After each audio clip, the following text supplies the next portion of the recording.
میں انسٹیٹیوٹ میں کمفرٹیبل نہیں ہوں۔ اس نے مرے مرے انداز میں وجہ بتانا چاہی۔ باقی جس بھی کمپنی میں جاؤ گی وہ تو تمہارا اپنا بیڈ روم ہوگا نا، جہاں تم کمفرٹیبل رہو گی۔ وہ چیخ ہی پڑی تھی۔ دیکھو روز، میں یہ نہیں کہہ رہی کہ آج سے ہی چھوڑ رہی ہوں، پر مجھے جلد از جلد جاب سوئچ کرنی ہے۔ ایما نے اب کی بات سنجیدہ اور اٹل لہجے میں جواب دیا۔ اور اس کی وجہ جان سکتی ہوں میں؟ روز نے چمچ پلیٹ میں واپس رکھتے ہوئے پوچھا۔ ماسیل، یک لفظی جواب آیا۔ کیا خدایا! روز نے اپنا ماتھا پیٹا۔ وہ شخص ایک اچھا انسان ہے ایما، تم سمجھ کیوں نہیں رہی ہو؟ وہ تمہاری فکر کرتا ہے، تمہارا خیال رکھتا ہے، اور مجھے یہ پسند نہیں۔ ایما نے غصے سے اس کی بات کاٹی۔ روز خاموشی سے اس کی جانب دیکھتی رہی۔ ایما واقعی پریشان لگ رہی تھی۔ مجھے عجیب لگتا ہے جب وہ شخص مجھے اہمیت دیتا ہے۔ میں کسی کہانی کا حصہ نہیں بننا چاہتی روز۔ اس بار ایما کی آواز دبی دبی تھی، جبکہ روز پوری طرح اس کی جانب متوجہ تھی۔ تم مجھے جانتی ہو، میں مشرق ہوں اور وہ مغرب، وہ میرے ٹائپ کا انسان نہیں ہے۔ تم لوگ اچھے دوست بن سکتے ہو۔ روز نے کتنی آسانی سے مسئلے کا حل پیش کیا تھا۔ ایما نے اس کی بات پر شکوہ کرنا نظروں سے اسے دیکھا۔ میں جانتی ہوں تم زیادہ دوست نہیں بناتی ہو، پر تم باقی لڑکوں کو اتنے برے طریقے سے ٹریٹ نہیں کرتی ہو جتنا کہ تم مسٹر ماسیل کو کرتی ہو، کیونکہ باقی لڑکے مجھے عام لڑکی سمجھتے ہیں۔ اس کا مجھے خاص سمجھنا مجھے بھٹکاتا رہے گا۔ ایما نے دونوں ہاتھوں سے اپنا سر تھام لیا۔ وہ ابھی ابھی بیماری سے اٹھی تھی۔ ذرا سا اونچا بولنے پر اس کا سر دکھنے لگ جاتا تھا۔ اوہ، تو تمہیں ڈر لگتا ہے کہ تمہیں مسٹر ماسیل سے؟ مجھے ڈر لگتا ہے میں کسی کا دل نہ توڑ دوں۔ تم نہیں جانتی روز، لیکن بے وفائی میرے خون کا حصہ ہے۔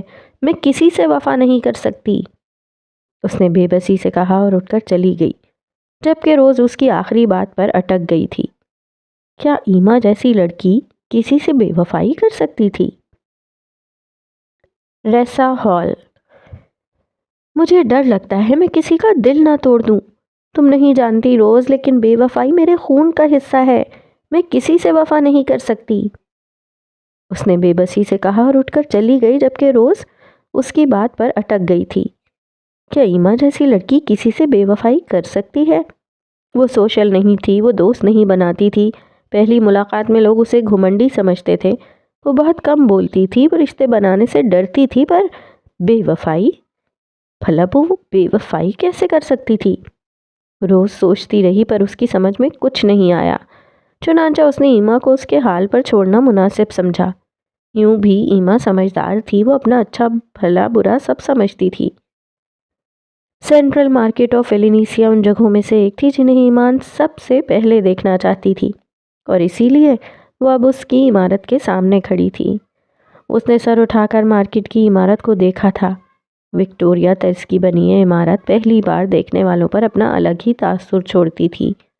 یہ ویلینیسیا کی سب سے بڑی مارکیٹ تھی، اور اس کی عمارت کو دیکھ کر لگتا ہی نہیں تھا کہ یہ کوئی مارکیٹ ہے، بلکہ اس پر کسی ادارے، کسی یونیورسٹی کا گمان ہوتا تھا۔ 1428 کی دہائی میں بنائی گئی یہ عمارت آج بھی اتنا ہی روب لیے ہوئے تھی۔ عمارت کو کچھ فاصلے سے دیکھیں تو پچھلی جانب سے ابھرتا جانز چرچ کا مینار ایک الگ ہی چھاپ چھوڑتا تھا۔ وہ مارکیٹ سے کافی فاصلے پر کھڑی تھی۔ اس نے آنکھیں بند کر کے ایک گہرا سانس لیا اور مارکیٹ کی طرف قدم بڑھا دیے۔ وہ اسے اندر سے بھی دیکھنا چاہتی تھی۔ جیسے ہی وہ سیڑھیاں چڑھ کر مارکیٹ کے اندر داخل ہوئی تو اندر کی دنیا بالکل الگ تھی۔ یہاں 1200 سے زائد اسٹالز تھے، جن میں تازہ سبزیاں، پھل، گوشت سب موجود تھا۔ اس کے علاوہ کافی شاپ بھی اندر ہی بنی تھیں۔ لوگ خریداری کر رہے تھے، پر وہ ہر اسٹال دیکھ رہی تھی۔ جب تک وہ تھک نہیں گئی، گھومتی رہی، اور پھر اس نے کھانے پینے کا تھوڑا سا سامان لیا، کچھ بریڈ، کچھ انڈے اور دودھ کے ڈبے۔ اسے اپنے ہاتھ کی چائے پسند تھی، اور وہ اپنے ہلکے پھلکے ناشتے کا انتظام کرنا چاہتی تھی۔ تقریباً 1.5 گھنٹہ مارکیٹ میں گزارنے کے بعد اپنے مطلب کا سامان لے کر وہ واپسی کے لیے نکلی۔ آج کے دن وہ کافی تھک گئی تھی، چنانچہ اس نے واپس جانا ضروری سمجھا، اور جب آدھے گھنٹے بعد وہ اپنے ہاسٹل واپس پہنچی تو اندر کی چہل پہل دیکھ کر حیران رہ گئی۔ وہ جس ہاسٹل میں تھی وہ دراصل ہال کہلاتا تھا۔ ویلینیسیا یونیورسٹی کے اپنے 2 ہال تھے، اور جس ہال میں وہ تھی اس کا نام ڈیمیا بونٹ ہال تھا، جسے سب ریسا ہال کہتے تھے۔ یہاں 400 سے زائد اسٹوڈنٹس رہتے تھے۔ ہال کی اپنی دنیا تھی۔ یہاں لڑکوں اور لڑکیوں دونوں کی رہائش تھی۔ ہال میں الگ سے جم تھے، ہال کے اپنے سوئمنگ پول، لائبریری، اپنے کامن روم، کیفیٹیریا، ڈائننگ ہال اور اسپورٹس کلب تھا۔ یہاں نہ صرف اسپین کے مختلف شہروں سے آئے ہوئے اسٹوڈنٹس تھے، بلکہ انٹرنیشنل اسٹوڈنٹس بھی رہتے تھے۔ یہاں اسے یونیورسٹی سے زیادہ گہما گہمی نظر آئی۔ کل تو یہاں آنے کے بعد وہ باہر ہی نہیں نکلی تھی، پر اب اس وقت کافی رونق لگی تھی۔ لڑکیوں کے ونگز الگ تھے اور وہ اس وقت ڈبل اسٹوڈیو میں تھی، یعنی وہ شیئرنگ روم میں تھی۔ ریسا ہال 2009 میں بنایا گیا تھا، جب یونیورسٹی نے ٹورینجرز بنایا۔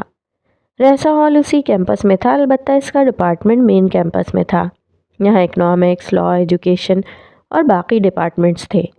یہ کیمپس شہر کے شمال مغرب میں موجود تھا، جہاں پبلک ٹرانسپورٹ کی سہولت آسانی سے موجود تھی۔ ریسا ہال میں ایمان نے اپنی رجسٹریشن ایڈمیشن کے فوراً بعد کروا لی تھی۔ وہ اجنبی شہر میں خوار ہونا نہیں چاہتی تھی، اس لیے کل وہ آسانی سے یہاں تک پہنچ گئی تھی۔ اس کا کمرہ 4تھی منزل پر تھا۔ وہ سیڑھیاں چڑھ کر آئی تھی اور اپنے کمرے تک پہنچتے پہنچتے اس کا سانس بری طرح پھول گیا تھا، کیونکہ اس کے دونوں ہاتھ شاپنگ بیگ سے بھرے ہوئے تھے۔ اس کا کمرہ کشادہ اور صاف ستھرا تھا، سوائے یشما کی سائڈ کے۔ کمرے کی صفائی نہ وہ کرواتی تھی نہ خود کرتی تھی۔ جب ایما کمرے میں آئی تو کمرے میں گرد جمی ہوئی تھی جسے اس نے صاف کیا تھا۔ یہاں تمام کمروں میں الگ رنگ کا پینٹ تھا، ہلکے نیلے رنگ کا پینٹ، اور اسی رنگ کا بیڈ اور اسی رنگ کی ٹیبل موجود تھے۔ یشما کا اپنا بیڈ، اپنا ٹیبل اور اپنی الماری تھی۔ کمرے میں سائڈ پر ایک چھوٹا سا کچن تھا جسے دونوں نے شیئر کرنا تھا، اور واش روم بھی ایک ہی تھا۔ کمرے میں کھڑکی تھی جس سے باہر کا منظر صاف نظر آتا تھا۔ وہ جب اپنے کمرے میں آئی تو یشما نہیں تھی۔ اس نے حسب معمول اپنا سامان رکھا اور فریش ہونے چلی گئی۔ رات کا کھانا اس نے ڈائننگ ہال سے کھانے کا سوچا تھا۔ یہاں زیادہ تر اسٹوڈنٹس رات کا کھانا ڈائننگ ہال سے کھاتے تھے، جو باہر کی نسبت سستا تھا، اور وہ کھانا بنانے کی مشقت سے بھی بچ جاتے تھے۔ اور ایما نے اپنا مینیو سیٹ کر لیا تھا۔ صبح ہلکا پھلکا ناشتہ وہ خود بنانے والی تھی، لنچ یونیورسٹی سے اور رات کا کھانا ڈائننگ ہال سے۔ اس کی آدھی سے زیادہ مشکل آسان ہو چکی تھی۔ فریش ہونے کے بعد اس نے عصر کی نماز پڑھی اور پھر گھر کال کی۔ ویلینیسیا میں 5 بجے تھے اور پاکستان میں رات 8 کا ٹائم تھا، اور پھر اس نے لمبی بات کی اور انہیں اپنے ہاسٹل اور یونیورسٹی کا بتایا۔ اسے سیٹ دیکھ کر گھر والے بھی کافی مطمئن ہو چکے تھے۔ آج کا موسم خوشگوار تھا۔ دھوپ اس قدر چمکیلی تھی کہ آنکھیں چندھیا جاتی تھیں، پر مسلسل چلنے والی ٹھنڈی ہوا نے دھوپ کو بھی ٹھنڈا بنا دیا تھا۔ آج روز اس سے پہلے ہی انسٹیٹیوٹ سے چلی گئی تھی۔ اس نے واک کا سوچا اور اپنا کام ختم کر کے انسٹیٹیوٹ سے نکل آئی۔ اس کے کوٹ شوز کی ٹک ٹک پتھریلی سڑک پر الگ ہی سر بکھیر رہی تھی۔ اف اللہ، کہاں پھنس گئی، اس لیے میں ان جوتوں کو نہیں پہنتی۔ ویران سڑک پر خاموشی میں گونجنے والی ہیل کی آواز نے اسے کوفت میں ڈال دیا تھا۔ وہ رکی اور جھک کر اپنے جوتوں کو دیکھنے لگی۔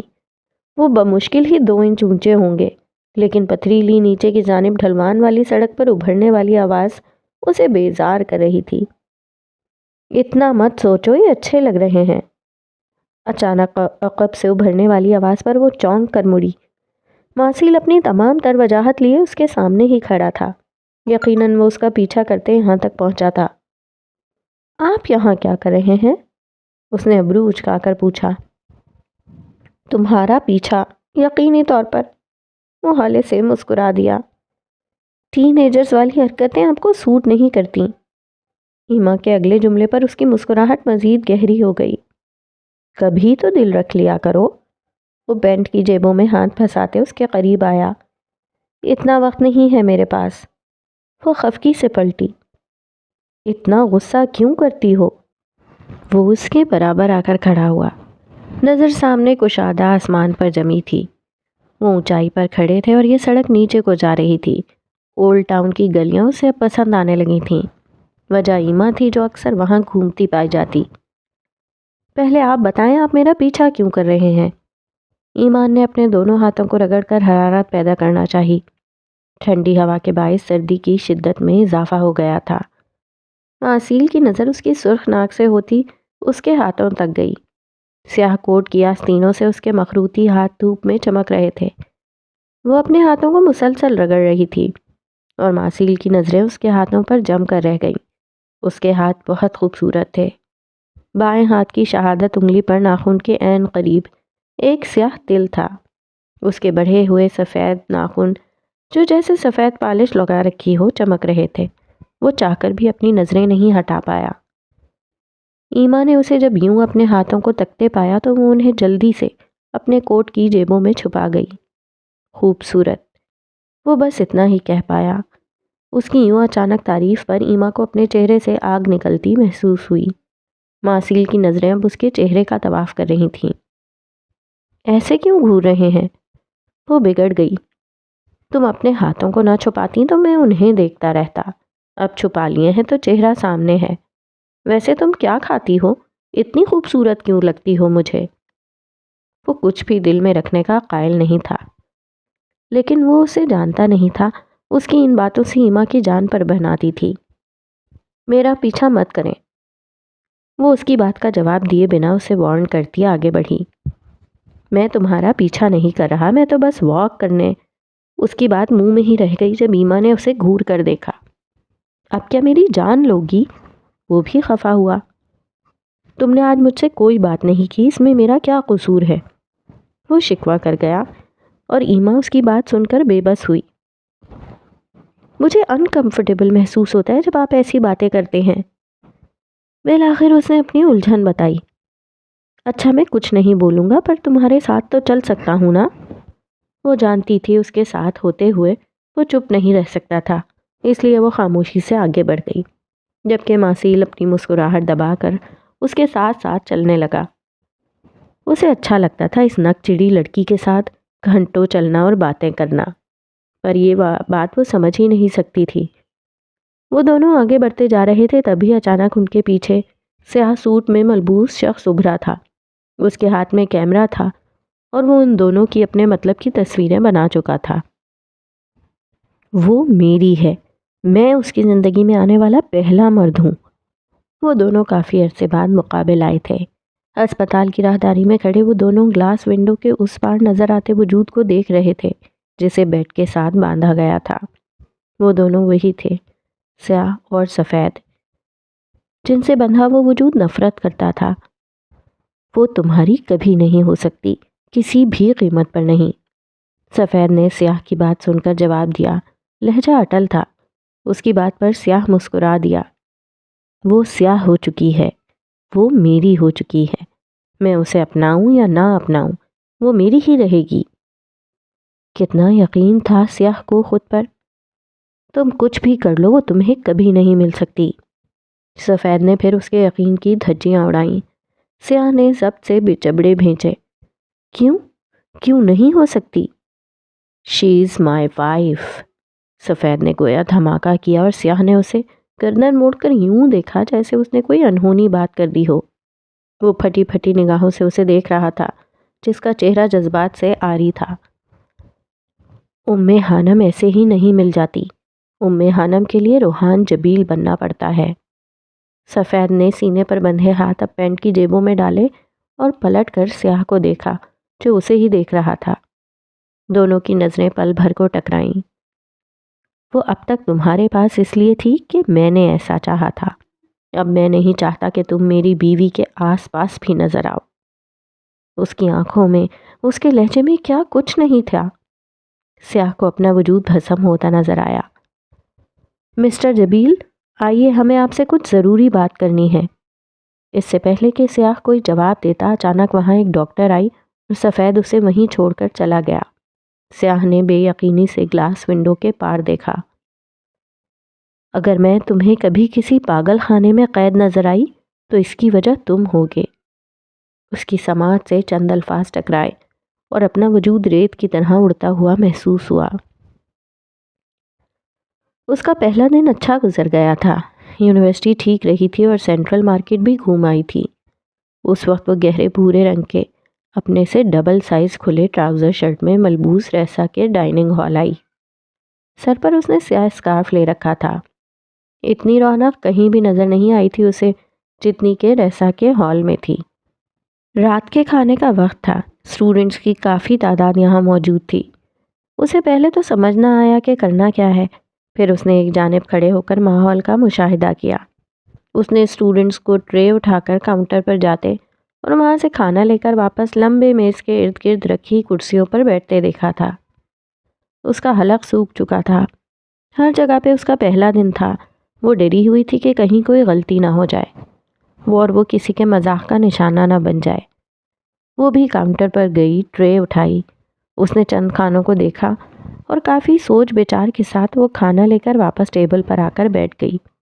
ابھی اس نے پہلا نوالا منہ میں ڈالا ہی تھا کہ سامنے دوسرے ٹیبل پر بیٹھے شخص پر نظر پڑی۔ اسے زور کا اچھو لگا۔ سامنے کوئی اور نہیں بلکہ عبدل بیٹھا تھا، بالوں کو پونی میں مقید کیے۔ وہ گہری نظروں سے اسے ہی دیکھ رہا تھا۔ ایمان سے سانس لینا مشکل ہو گیا۔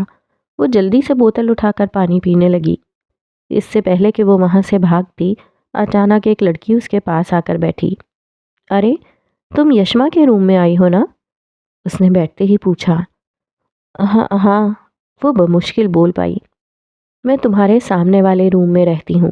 یشما اچھی لڑکی ہے۔ وہ تیز تیز بول رہی تھی، پھر اچانک وہ اس کی جانب جھکی اور اس کے کان میں سرگوشی کی۔ اس سے بچ کر رہنا۔ وہ سرگوشی کرتے ہی جس آندھی کی طرح آئی تھی اسی طوفان کی طرح واپس چلی گئی، جبکہ ایمان ساکت بیٹھی رہ گئی۔ اسے تو اس لڑکی کا ابھی چہرہ بھی ذہن نشین نہیں ہوا تھا۔ اس کا دل اتنی زور سے دھڑک رہا تھا کہ اتنے شور میں بھی اپنی دھڑکن سن سکتی تھی۔ ڈرتے ڈرتے سامنے نظر اٹھائی تو عبدل غائب تھا۔ اس نے سکون کا سانس لیا۔ یہاں کسی کو اس کی پرواہ نہیں تھی، کوئی اسے نہیں دیکھ رہا تھا، لیکن اسے لگ رہا تھا جیسے سب ہی اسے گھور رہے ہوں۔ اس نے 2-3 نوالے لیے اور وہاں سے ایسے بھاگی جیسے قید خانے سے قیدی بھاگتا ہو۔ وہ تو وہاں سے چلی گئی تھی، لیکن کونے میں رکھی میز پر بیٹھے عبدل کے لبوں پر ہلکی سی مسکراہٹ ابھری۔ اسے اس لڑکی کا سرخ اور خوفزدہ چہرہ بہت پسند آیا تھا۔ وہ جان بوجھ کر اسے سامنے سے اٹھ گیا تھا تاکہ وہ سکون سے کھانا کھا سکے، کیونکہ عبدل جانتا تھا کوئی اس سے 1 بار ملے یا 2 بار، وہ ہمیشہ لوگوں پر اپنا نقش چھوڑ دیتا تھا۔ لوگ اسے آسانی سے بھول نہیں پاتے تھے، اور ایسا ہی کچھ ایمان کے ساتھ بھی ہوا تھا۔ جس دن مجھے محبت ہوئی، مجھے لگا ہر طرف پھول کھل گئے ہیں۔ میں نے کائنات کو محسوس کیا اپنی مٹھی میں۔ تب میں نے پہلی بار جانا آنکھیں کسی بھی نشے سے زیادہ اثر دکھا سکتی ہیں۔ ہماری آنکھیں 4 ہوئیں اور مجھ پر ہپنوٹزم کا حملہ ہوا۔ میں تمہیں دیکھتا گیا اور میرا بدن بارش میں بھیگتا رہا۔ مجھے کوئی کس طرح قائل کر سکتا ہے کہ محبت وجود نہیں رکھتی، اور میں کسی کو کیسے قائل کروں کہ محبت ہی تو وجود ہے؟ میں لوگوں کو کیسے بتاؤں کہ محبت ہوتے ہی کائنات کے سارے ستارے آپ سے محبت کرنے لگتے ہیں، سارے سیارے آپ کے ساتھ ناچنے لگتے ہیں؟ میں کسی کو کیسے بتاؤں کہ آنکھیں ملتے ہی بھری دوپہر سوات کی فیری میڈوز میں بدل جاتی ہے؟ محبت میں منطق نہیں چلتی، دلائل نہیں چلتے، ورنہ میں ثابت کرتا کہ خط لکھتے وقت میرے ہاتھ کیوں کانپ جاتے ہیں، اور ہاتھ میں لاتے ہوئے میں کیسے دوسرے ڈائمنشن میں چلا جاتا ہوں۔ محبت میں دلیل چلتی تو میں سمجھا پاتا کہ کیوں مجھ پر بخار کے دورے پڑتے ہیں۔ محبت میں دلیل چلتی تو میں سمجھا پاتا کہ میری روح کیوں تمہیں دیکھتے ہوئے جسم سے آزاد ہونا چاہتی ہے۔ محبت میں فلسفہ چلتا تو میں سمجھا پاتا کہ کیوں ہجر کی رات میرے منہ سے جھاگ بہتی ہے، اور کیوں میں بچوں کی طرح رونے لگتا ہوں۔ مگر محبت میں فلسفہ نہیں چلتا۔ محبت سقراط کے اصولوں کی پرواہ نہیں کرتی۔ محبت نیتشے کے اصول زندگی کو نہیں مانتی۔ اور یہ نہیں کہتی زندگی بے معنی ہے۔ اور ایسا پہلی بار نہیں ہوا تھا، اس کے ہاتھ رکتے نہیں تھے۔ وہ اپنے دل کی باتیں شاعری کی صورت میں ایما تک پہنچاتا رہتا تھا۔ وہ اسے میسیجز کرتا رہتا تھا اور صرف ایما کو سمجھ نہیں آتا تھا وہ ماسیل کو کیا جواب دے۔ ابھی بھی اس نے ایک لمبی سی غزل ایما کے نام کی تھی، اور ایما جو اسے کسی ٹرانس کی صورت میں پڑھ رہی تھی، ماسیل کی کال آنے پر چونکی۔ رات کے 12 بجے کا وقت تھا۔ اس وقت وہ سونے کے لیے لیٹتی تھی اور اب اچانک ماسیل کا فون۔ وہ کشمکش کا شکار ہوئی۔ وہ فون بند نہیں کر سکتی تھی کیونکہ اس کے میسج دیکھنے سے ماسیل کو پتہ چل گیا تھا کہ وہ جاگ رہی تھی۔ اس نے گہرا سانس لیا اور فون اٹھا کر باہر آ گئی۔ اس کے ہیلو کے جواب میں ماسیل نے فوراً پوچھا، ابھی تک جاگ رہی ہو؟ تم تو جلد سونے کی عادی ہو نا؟ محبت؟ آپ کو لگتا ہے محبت کا کوئی وجود ہے؟ اس نے الٹا سوال کیا۔ بالکل ہے، محبت وجود رکھتی ہے۔ مجھے یقین نہیں ہے۔ اس نے جیسے اپنا فیصلہ سنایا۔ اس کی بات سن کر ماسیل کے لبوں پر ہولے سے مسکان ابھری۔ اچھا چلو پھر ایک بات بتاؤ۔ پوچھیں؟ اس نے اجازت دی۔ وہ چاہتی تھی یہ بات چیت جلد بند ہو جائے اور وہ سونے جائے۔ وہ نہیں چاہتی تھی کہ روز اسے غلط سمجھے۔ تم اپنی زندگی میں کیا کرنا چاہتی ہو؟ کیا کر رہی ہو؟ تمہارا کیا خواب ہے؟ بہت آسان سوال تھا، لیکن ایما کے پاس اس کا کوئی جواب نہیں تھا۔ وہ جیسے ساکت ہوئی۔ اس نے سوچنا چاہا کہ وہ کیا چاہتی ہے، پر چاہ کر بھی کوئی جواب نہیں مل پایا۔ وہ کیا کر رہی تھی، کیوں کر رہی تھی، وہ خود بھی نہیں جانتی تھی۔ خاموشی کا لمبا وقفہ آیا اور ماسیل کو اپنا دم گھٹتا محسوس ہوا۔ کچھ تو بولو، تمہاری خاموشی بری لگتی ہے۔ وہ جیسے بے بس ہوا۔ میں کچھ بھی نہیں چاہتی، اس نے گہرا سانس لیتے ہوئے جواب دیا۔ مجھے ایسے جواب پسند نہیں ایما، جو سچ ہے وہ بتاؤ۔ آپ کو یقین نہیں؟ وہ سوال کر گئی۔ دیکھو میں سننا چاہتا ہوں تمہارے اندر کیا ہے۔ میں جاننا چاہتا ہوں تم جو اندر سے ہو وہ کیا ہو۔ تم مجھ سے کیوں سننا چاہتے ہیں، خود ہی جان لیں۔ وہ بیزار ہوئی۔ کیسے جان لوں؟ تم کوئی موقع ہی نہیں دیتی ہو۔ شکوہ اس کے لبوں سے پھسلا اور دوسری جانب خاموشی چھا گئی۔ کیا تمہیں نہیں لگتا تمہیں ایک بار تو ماسیل کے ساتھ کہیں بیٹھ کر چائے پینی چاہیے تھی؟ وہ شاید آفر کر رہا تھا۔ نہیں۔ برجستہ جواب پر ماسیل جبڑے بھینچ گیا۔ پھیکی سی مسکراہٹ ابھری اور اس مسکان میں درد تھا، لیکن وہ نہیں جانتا تھا اس کی باتوں سے ایما کی جان پر بناتی تھی۔ ماحول پر جیسے موت کی خاموشی چھا گئی۔ سرسراتی ہوا کی آواز صاف سنائی دے رہی تھی۔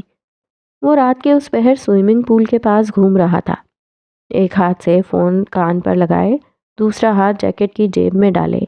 وہ ہولے ہولے واک کر رہا تھا۔ کبھی وہ سر اٹھا کر آسمان کو دیکھ لیتا، جہاں لاکھوں ٹمٹماتے ستارے آسمان کو خوبصورت بنا رہے تھے۔ آج کل اسے ویسے بھی سب کچھ بہت اچھا لگتا تھا، اور وجہ صرف ایما تھی۔ اتنی بری طرح سے کبھی کسی نے انکار نہیں کیا۔ اس کی بات سن کر ایما نے اپنا لب کچلا۔ مجھے جھوٹ بولنے کی ضرورت محسوس نہیں ہوئی۔ کوئی ایما کو بتاتا کہ اتنی صاف کوئی دوسری جانب موجود شخص کے دل پر بجلیاں گرا رہی تھی۔ اس انکار کو تھوڑا باتوں میں لپیٹ لیتی ظالم لڑکی۔ وہ خاموشی رہی۔ مجھے لگتا ہے میں کچھ زیادہ بول رہا ہوں، یا شاید تم کم بولتی ہو، بلکہ شاید نہیں، یقیناً یقیناً تم بہت کم بولتی ہو۔ سو جاؤ، اب صبح یونیورسٹی بھی جانا ہوگا۔ رات کے اس پہر مجھے تمہاری فکر ہو رہی ہے۔ محبت کب تک قائم رہتی ہے؟ ایما کو پتہ نہیں وہ کیوں پوچھ رہی تھی۔ اس پر کل بات کریں گے، اب تم سو جاؤ۔ اور ہاں، میں کہنا تو نہیں چاہتا، پر تمہارا انکار مجھے ہرٹ کرتا ہے۔ Good night. وہ اس کا جواب سنے بنا فون بند کر گیا، اور ایما تعصب سے فون کی اسکرین کو دیکھتی رہ گئی۔ تمہیں یہ پسند ہے؟ جانے وہ کہاں سے اس کے سامنے آ گیا تھا، اور اپنے سامنے عبدل کو دیکھ کر ایمان کا دل اچھل کر حلق میں آیا۔ ابھی تو پہلا لیکچر بھی شروع نہیں ہوا تھا، اور وہ اپنے سامنے عبدل کو دیکھ کر حیران رہ گئی تھی۔ اس کا اشارہ ایمان کے بیگ کی طرف تھا جو RJ برانڈ کا تھا۔ کون؟ وہ بمشکل پوچھ پائی۔ RJ؟ اس نے انگلی سے اس کے بیگ کی جانب اشارہ کیا۔ RJ کے نام پر ایمان کے دل کی دھڑکن مزید تیز ہوئی۔ وہ بھلا کسے پسند نہیں؟ اس نے الٹا سوال کیا۔ اسے پسند نہیں تھا؟ وہ ہولے سے بڑبڑایا۔ اس کی نظریں ایمان کے بیگ پر جمی تھیں۔ چہرے پر عجیب الجھن تھی، جبکہ ایمان کی نظریں اس کے چہرے پر کچھ کھوج رہی تھیں۔ اس کے لمبے بالوں اور اس کی داڑھی نے اس کے چہرے کے نقوش جیسے چھپا لیے تھے، پر پھر بھی ایمان کو وہ چہرہ جانا پہچانا لگا، جیسے اس نے پہلے بھی دیکھ رکھا ہو، بلکہ وہ بار بار دیکھتی رہی ہو۔ RJ کس کو پسند نہیں تھا؟ ایمان نے تجسس سے پوچھا۔ خانم کو، برجستہ جواب آیا تھا، اور ایمان جیسے پتھر کی ہو گئی۔ اسے اپنا دل رکتا ہوا محسوس ہو رہا تھا۔ کون تھا وہ RJ اور خانم کو کیسے جانتا تھا؟ کتنے سوال تھے، پر اس کے لب بس پھڑپھڑا کر رہ گئے۔ اسے مرنا پڑا تھا خانم کے لیے۔ کاش وہ RJ ہی رہتا تو اچھا تھا، کاش اسے خانم کبھی نہ ملتی۔ وہ بڑبڑاتے ہوئے چلا گیا، پر وہ نہیں جانتا تھا اپنے پیچھے کھڑی لڑکی کو وہ کس آگ میں دھکیل گیا تھا۔ اسے مرنا پڑا تھا خانم کے لیے؟ کاش وہ RJ ہی رہتا تو اچھا تھا، کاش اسے خانم کبھی نہ ملتی۔ وہ بڑبڑاتے ہوئے چلا گیا، پر وہ نہیں جانتا اپنے پیچھے کھڑی لڑکی کو وہ کس آگ میں دھکیل گیا تھا۔ وہ کتنے ہی پل بت کی مانند وہاں کھڑی رہی، اور جب ہوش آیا تو عبدل کے پیچھے بھاگی۔ ایکسکیوز می، سنو، ارے رکو، تم انہیں جانتے ہو؟ تم RJ کو کیسے جانتے ہو؟ وہ اس کے پیچھے بھاگ رہی تھی۔ وہ خود نہیں جانتی تھی وہ ایسا کیوں کر رہی تھی۔ کوئی اور جگہ ہوتی تو سب اسے پاگل سمجھتے، پر یہاں زیادہ اسٹوڈنٹس نے غور نہیں کیا تھا۔ ایک دو نے حیرت سے اسے دیکھا، اور پھر وہ واپس اپنے کاموں میں مگن ہو گئے۔ یہ کون سا پہلی بار تھا جب کوئی لڑکی عبدل کے پیچھے بھاگی تھی؟ یہ تو روز کا کام تھا۔ البتہ یہ الگ بات تھی کہ اس کے پیچھے بھاگنے والی زیادہ تر لڑکیاں اسے گالیاں ہی دیتی تھیں۔ عبدل اس کی آواز سن چکا تھا، اور وہ بنا دیکھے تیز تیز چلنے لگا۔ ایمان کی قریب آتی آوازوں کے ساتھ ساتھ اس کا تیز چلنا دوڑ میں بدل گیا، اور چند ہی لمحوں میں وہ اس کی نظروں اور پہنچ دونوں سے دور جا چکا تھا۔ ایمان تھک کر رک گئی۔ وہ بری طرح سے ہانپ رہی تھی۔ جب اسے احساس ہوا کہ وہ عبدل کے پیچھے بھاگ رہی تھی تو شرمندگی نے اسے گھیر لیا۔ اس کا شفاف چہرہ سرخ پڑ چکا تھا، اور سیاہ آنکھوں میں غصہ ہی غصہ تھا۔ منحوس انسان، نہیں بتانا تھا تو پوچھا کیوں؟ وہ بڑبڑاتی واپس پلٹ گئی۔ اس کی کلاس شروع ہو چکی تھی۔ کسی بھی کہانی میں کچھ کردار ایسے ہوتے ہیں جو سامنے کھیل رہے ہوتے ہیں، جبکہ ایک ایسا کردار ہوتا ہے جو سب کو کھیلنے پر مجبور کر رہا ہوتا ہے۔ یوں کہہ لیجئے کہ پوری گیم اسی کی بنائی ہوئی ہوتی ہے، اور اس کہانی کا ماسٹر مائنڈ وہ تھا جیسے کوئی نہیں جانتا تھا۔ اور وہ اس وقت گہرے بھورے رنگ کی ہوڈی پہنے، بھورے رنگ کا کافی کا مگ ہاتھ میں تھامے اپنے اسٹڈی روم کی کھڑکی میں کھڑا تھا۔ یہاں کی ہر چیز گہرے بھورے اور سیاہ رنگ کی تھی، یہاں تک کہ اس کے کافی کے مگ سے اٹھتا وہ دھواں بھی۔ اس کا لیپ ٹاپ پیچھے میز پر رکھا تھا، جس پر ایما اور ماسیل کی وہ تصویریں جگمگا رہی تھیں جو آج ہی اسے موصول ہوئی تھیں۔ تصویریں دور سے لی گئی تھیں۔ ایما کا چہرہ واضح نہیں تھا، البتہ ماسیل واضح نظر آ رہا تھا۔ اس کی آنکھوں کی وہ چمک اور چہرے کی مسکان ان تصویروں میں بھی واضح تھی۔ عورت وہ ہتھیار ہے جس سے کسی بھی مرد کو ہرایا جا سکتا ہے۔ وہ اتنا تو جان گیا تھا کہ ماسیل اس لڑکی میں کس قدر دلچسپی لے رہا تھا۔ وہ پہلی بار کسی لڑکی کے لیے اس قدر سنجیدہ ہوا تھا، اور وہ یہ بھی جان گیا تھا اس لڑکی کے ذریعے وہ ماسیل کو بدل سکتا تھا۔ آخر مجھے وہ ہتھیار مل ہی گیا جس کی مجھے ضرورت تھی۔ اس کے لبوں کے کونے دھیرے سے پھیلے۔ اس دھیمی مسکان کے ساتھ ایک تیز چمک اس کی آنکھوں میں ابھری تھی۔ وہ پرجوش تھا۔ وہ جانتا تھا وہ سب ٹھیک کرنے کی صلاحیت رکھتا تھا، لیکن اس وقت وہ یہ نہیں جانتا تھا کہ وہ اپنی زندگی کی سب سے بڑی گیم کھیلنے جا رہا تھا، اور وہ یہ بھی نہیں جانتا تھا کہ اس گیم میں کتنی زندگیاں داؤ پر لگنے والی تھیں، اور وہ یہ بھی نہیں جانتا تھا کہ اس گیم کی رانی کسے ملنے والی تھی، اور وہ یہ بھی نہیں جانتا کہ وہ کسی کو موت کی نظر کرنے والا تھا۔ کورس ختم ہونے میں 1 مہینہ رہ گیا تھا۔ ایما تیزی سے اپنا کام کر رہی تھی۔ پچھلے دنوں اسٹوڈنٹس کا ٹیسٹ ہوا تھا جو مجسمہ گری کے چند اصولوں پر مشتمل تھا، اور وہ رزلٹ کی لسٹ بنانے میں مصروف تھی۔ وہ جلد از جلد یہاں سے جانا چاہتی تھی، لیکن اس آخری مہینے میں اسے اپنے لیے ایک نئی جاب تلاش کرنی تھی، کیونکہ ماسیل کا سامنا کرنا اس کے بس میں نہیں تھا۔ اس وقت بھی اس کے ہاتھ تیزی سے لیپ ٹاپ کے کی بورڈ پر چل رہے تھے۔ اس کے ذہن میں اکثر ماسیل کے جملے گونجتے رہتے تھے۔ جیسے ہی وہ لسٹ مکمل کر چکی تو اس نے تھک کر کرسی سے پشت ٹکا لی۔ اس کے کندھے تھکن کی وجہ سے درد کر رہے تھے، اور آنکھوں میں الگ ہی جلن تھی۔ وہ رات کو بھی ٹھیک سے نہیں سو پائی تھی۔ رات کو بھی ماسیل کی باتوں نے اسے سوچنے پر مجبور کر دیا تھا۔ وہ آنکھیں بند کیے چند پل یوں ہی بیٹھی رہی، جب دروازے پر ہونے والی دستک سے چونک کر سیدھی ہوئی۔ دیکھا تو سامنے ہی مارتھا، جو ماسیل کی اسسٹنٹ اور سیکرٹری تھی، وہ ہاتھ میں چائے کی ٹرے لیے کھڑی تھی۔ ایما کو حیرانی ہوئی۔ یہ مسٹر ماسیل نے آپ کے لیے بھجوایا ہے۔ مارتھا نے چائے کی ٹرے اس کے سامنے میز پر رکھی اور بنا اس کا جواب سنے الٹے قدموں واپس پلٹ گئی۔ اس کا چہرہ سپاٹ تھا۔ وہ ایما کو زیادہ پسند نہیں کرتی تھی۔ ایما نے گہرا سانس لیتے ٹرے کی جانب دیکھا، جس میں ایک جانب کچھ پیسٹریاں رکھی تھیں، ایک چائے کا کپ اور ساتھ میں درد کے لیے دوا۔ وہ ہولے سے مسکرا دی۔ یہ پہلی بار ہوا تھا جب وہ ماسیل کی وجہ سے مسکرائی تھی۔ جانے وہ کیسے جان گیا تھا کہ اس وقت اسے ان تینوں چیزوں کی طلب تھی۔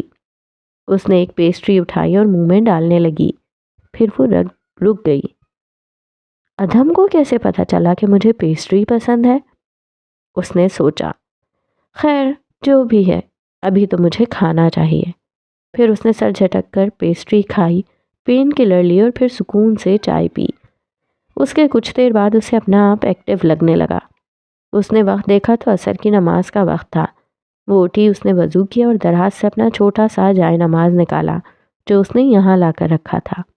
وہ 5 وقت کی نماز کی پابند نہیں تھی، لیکن وہ کوشش کرتی تھی کہ نماز لازمی پڑھے، اور اکثر وہ عصر کی نماز یہیں انسٹیٹیوٹ میں پڑھتی تھی، اور اس وقت بھی وہ اپنی نماز میں مشغول ہو چکی تھی۔ لاس ایرینا۔ رات کے اس پیر ٹھنڈی ہوائیں فرحت بخش رہی تھیں۔ عبدل اپنے دوست جان کے ساتھ اپنے پسندیدہ بیچ پر بیٹھا وقت گزاری کر رہا تھا۔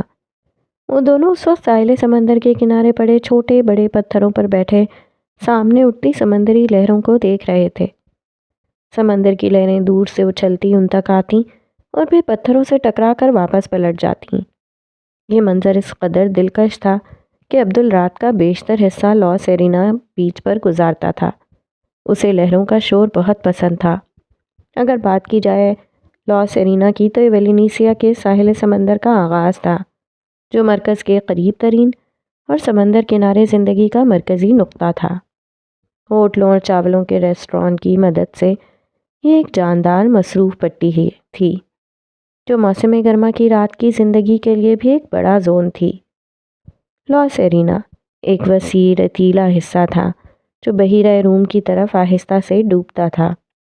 گرمیوں میں ساحل کے کنارے والے ریسٹوراں پائلا یعنی پایو ایک کلاسک ہسپانوی چاول کی ڈش ہے، جسے چاول، زعفران، سبزیوں، چکن اور سمندری غذا سے بنا کر ایک پین میں پکا کر پیش کیا جاتا ہے کہ ڈھیر لگاتے تھے۔ فجر تک نائٹ کلب ڈینینجنز پارٹی کرتے اور پرمینیٹ کے پیچھے ہوٹل زائرین سے بھرے ہوتے۔ یہاں پر والی بال کورٹس، سن لاؤنجز اور بار ساحل کے کنارے آسانی سے مل جاتے تھے۔ اس کے ساتھ ساتھ ایلکیبا نیال لاس ایرینا کے پیچھے ایک پرکشش فشنگ بیریو، جس میں خوبصورت ٹائلڈ عمارتیں، ایک رائس میوزیم اور کچھ بہترین بیک سٹریٹ تاپاساز بارز تھے۔ بالکل جنوب میں جدید مرینا، جبکہ شمال میں مالوارو سا بیچ تھی، اور اس کے درمیان لاس ایرینا تھا۔ لاس ایرینا جتنا بھی خوبصورت سہی، پر عبدل کے گٹار کی دھنیں یہاں عجیب رنگ بکھیرتی تھی، زندگی جیسے جاگ پڑتی تھی۔ وہ اکثر رات کو اپنے دوستوں کے ساتھ اپنا گٹار تھامے یہاں آ جاتا۔ کبھی وہ اور جان اکیلے آتے۔ اس کی جان سے باقی کی نسبت زیادہ اچھی دوستی تھی۔ اس وقت بھی وہ ایک خاکی رنگ کی کاٹن کی ڈھیلی ڈھالی شرٹ پہنے ہوا تھا، جس کے سامنے کے بٹن کھلے ہوئے تھے۔ بنا آستینوں کی شرٹ سے اس کے ٹیٹو والے بازو نمایاں تھے۔ ایسا ہی کچھ حلیہ جان کا بھی تھا، بس فرق یہ تھا کہ اس کے بال چھوٹے تھے اور عبدل کی طرح چھوٹی سی پونی میں قید نہیں تھے، جس کی چند لٹیں اس کے چہرے پر بکھری ہوئی تھیں۔ وہ آنکھیں بند کیے کوئی نئی دھن بنانے کی کوشش میں تھا۔ رات کے اس پہل سیاہ بادل کہیں سے نمودار ہو رہے تھے۔ سمندر کے آخر تک دیکھا جاتا تو لگتا تھا جیسے وہ بادل پانی سے ابھر رہے ہوں۔ دور کہیں بجلی چمک رہی تھی جب جان نے اس سے اچانک پوچھا، تم اس لڑکی کو جانتے ہو؟ کس لڑکی کو؟ عبدل نے بند آنکھوں سے پوچھا۔ وہی جو آج تمہارے پیچھے بھاگ رہی تھی، مشکل سا نام تھا اس کا۔ ایمان۔ جان نے ایمان کا نام توڑ مروڑ کر پیش کیا۔ ایمان نام ہے اس کا۔ ہاں وہی۔ کیا تم اسے جانتے ہو؟ نہیں، بالکل بھی نہیں۔ وہ ابھی بھی گٹار کے تاروں کو ہولے ہولے چھیڑ رہا تھا۔ میں نے تمہیں 3 بار اس کے ساتھ دیکھا ہے۔ جان نے ایک چھوٹا سا پتھر پوری قوت سے ہاتھ گھما کر پانی میں پھینکا اور پھر بھویں سکیڑ کر عبدل کو دیکھا۔ وہ اس کے چہرے کے تاثرات سے جانچنا چاہتا تھا، پر رات کی سیاہی میں عبدل کے جذبات اس پر عیاں نہ ہو پائے۔ لڑکیوں سے میری کچھ خاص نہیں بنتی، تم جانتے ہو جان۔ اس کا ہاتھ اب جس تیزی سے گٹار کی تاروں پر گھوم رہا تھا، اسی تیزی سے اس نے گردن ہلاتے جواب دیا۔ اسی لیے تو پوچھا ہے تمہاری اس سے کیسے بن گئی؟ ایڈیٹ، ایسا کچھ نہیں ہے، عبدل نے سپاٹ لہجے میں جواب دیا۔ Okay, thanks God. جان نے سینے میں رکا ہوا سانس فضا میں خارج کیا۔ اس کا انداز کچھ ایسا تھا کہ عبدل کا ہاتھ ساکت ہوا۔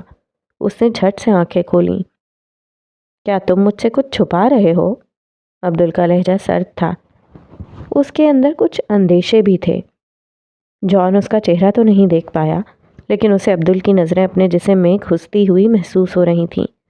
وہ دونوں کبھی کبھار ہی سنجیدہ ہوتے تھے، اور اس وقت عبدل کو کچھ غلط ہونے کا احساس ہوا تھا۔ وہ دراصل باقی سب سوچ رہے تھے کہ اس نئی لڑکی کے ساتھ کوئی پرینک کیا جائے۔ سب کو لگتا ہے وہ تھوڑی الگ ہے تو اسے ڈرانے میں مزہ۔ کیا بکواس کر رہے ہو؟ عبدل ایک جھٹکے سے اٹھ کھڑا ہوا۔ Relax Abdul, just prank. John نے اسے پرسکون کرنا چاہا۔ وہ اسی لیے عبدل سے بار بار پوچھ رہا تھا کہ وہ لڑکی اس کی کیا لگتی تھی، تاکہ پوری تسلی سے وہ اسے اپنا شکار بنا سکیں۔ کیا کرنے والے ہیں وہ سب؟ عبدل کے چہرے کا رنگ اڑ چکا تھا۔ ایمان اس کی کچھ نہیں لگتی تھی، لیکن وہ نہیں چاہتا تھا کہ ایمان اس کے دوستوں کی پرینک کا شکار ہو، کیونکہ اچھا بھلا انسان ان کے جال میں پھنس جاتا تھا۔ ریسا ہال کی لائبریری، جان اتنا ہی کہہ پایا کہ عبدل اپنا گٹار وہیں چھوڑ کر سر پٹ بھاگا۔ بادل زور سے گرجے۔ جو بجلی دور چمک رہی تھی وہ اب ان کے سر پر پہنچ چکی تھی۔ جان جانتا تھا بارش ہونے والی تھی، وہ یہ بھی جانتا تھا یہ پہلی بار نہیں تھا، پر عبدل کا رویہ اس کی سمجھ سے باہر تھا۔ جانے ایمان کے ساتھ کیا ہونے والا تھا، اور جانے عبدل ان سب کے ساتھ کیا کرنے والا تھا۔ ماسیل جب کلاس لے کر ایما کے آفس آیا تو گلاس ڈور سے ہی وہ اسے نماز پڑھتی نظر آئی۔ اس کے قدم وہیں رک گئے۔ جب وہ اسے نماز پڑھتی نظر آئی تھی تب ماسیل کو اپنے اندر کچھ جلتا محسوس ہوتا تھا۔ اسے لگتا تھا ایما کا نماز پڑھنا ایما کو اس سے دور لے جاتا تھا۔ اسے اپنے اور ایما کے درمیان صدیوں کا فاصلہ نظر آتا تھا۔ وہ آج سرمئی رنگ کی جیکٹ پہنے ہوا تھا۔ اس کے گھنے بال آج جیل سے سیٹ نہیں تھے، بلکہ وہ بکھرے ہوئے تھے۔ وہ اب دعا مانگ رہی تھی اور اس کی نظریں ایما پر جمی تھیں۔ وہ وہاں سے واپس پلٹا اور پول کے پاس جا کر کھڑا ہو گیا، جس میں رنگ برنگی بطخیں ہر وقت تیرتی رہتی تھیں۔ وہ وہاں رکھے بینچ پر آ کر بیٹھ گیا۔ ایما نے دعا مانگنے کے بعد جائے نماز واپس رکھا اور اپنی چیزیں سمیٹ کر آفس سے باہر نکل آئی۔ اس کے جانے کا ٹائم بھی ہو چکا تھا۔ وہ رزلٹ کی لسٹ بنا کر ماسیل کو ای میل کر چکی تھی۔ اب وہ فری تھی، یعنی جا سکتی تھی۔ لیکن اس نے ماسیل کو واپس پلٹتے دیکھ لیا تھا۔ یقیناً اسے کوئی بات کرنی تھی۔ وہ اپنا بیگ تھامتی اس تک آئی اور پھر بینچ کے دوسرے کونے پر بیٹھ گئی۔ کوئی کام تھا آپ کو؟ اس نے سوال کیا۔ تم نماز مت پڑھا کرو۔ ماسیل کی بات سن کر ایما نے جھٹکے سے اس کی جانب دیکھا۔ ماسیل کی نظریں سامنے پول میں تیرتی بطخوں پر جمی تھیں۔ اس کا چہرہ سپاٹ تھا۔ ایما کو سمجھ نہیں آیا کہ یہ اس کا حکم تھا یا اس نے التجا کی تھی۔ کیوں نہ پڑھوں؟ اس نے نرم لہجے میں پوچھا۔ وہ جاننا چاہتی تھی اس شخص کے ذہن میں کیا چل رہا تھا۔ جب بھی تم نماز پڑھتی ہو مجھے ایسا لگتا ہے جیسے کوئی اندیکھا وجود تمہارے اور میرے درمیان آ کر کھڑا ہو گیا ہو۔ مجھے ایسا لگتا ہے جیسے کوئی اندیکھی طاقت تمہیں مجھ سے دور کھینچ رہی ہو۔ اس کی نظریں ابھی بھی پول پر تھیں۔ وہ ایما کی جانب دیکھنے سے گریز کر رہا تھا۔ ادھم، آپ کے اور میرے درمیان خدا ہے، وہی خدا جسے آپ مانتے نہیں۔ ایما نے ہولے سے جواب دیا۔ پر کیوں ہے وہ؟ اسے میرے اور تمہارے درمیان نہیں آنا چاہیے۔ وہ دبے دبے لہجے میں چلایا۔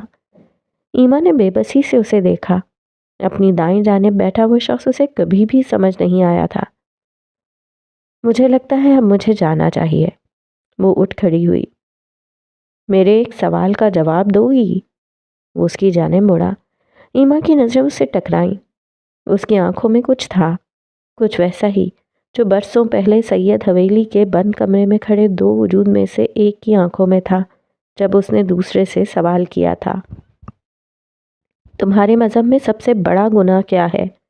نماز نہ پڑھنا، رائٹ؟ سب سے پہلا سوال نماز کا ہوگا، ایما نے جواب دیا۔ اور نماز نہ پڑھنے پر سزا ہوگی، رائٹ؟ آپ جانتے ہیں تو پوچھ کیوں رہے ہیں؟ تم صرف سزا سے بچنے کے لیے نماز پڑھتی ہو کیونکہ تمہیں اپنے خدا سے ڈر لگتا ہے۔ مجھے اس کی عبادت کرنا اچھا لگتا ہے، یہ میرا فرض ہے۔ اسے فرق نہیں پڑتا تم کون ہو ایما۔ اس کے نزدیک جو اس کی بات مانے گا وہ بہتر ہوگا اور جو نہیں مانے گا وہ اس کے غضب کا شکار ہوگا، ایسا ہی ہے نا؟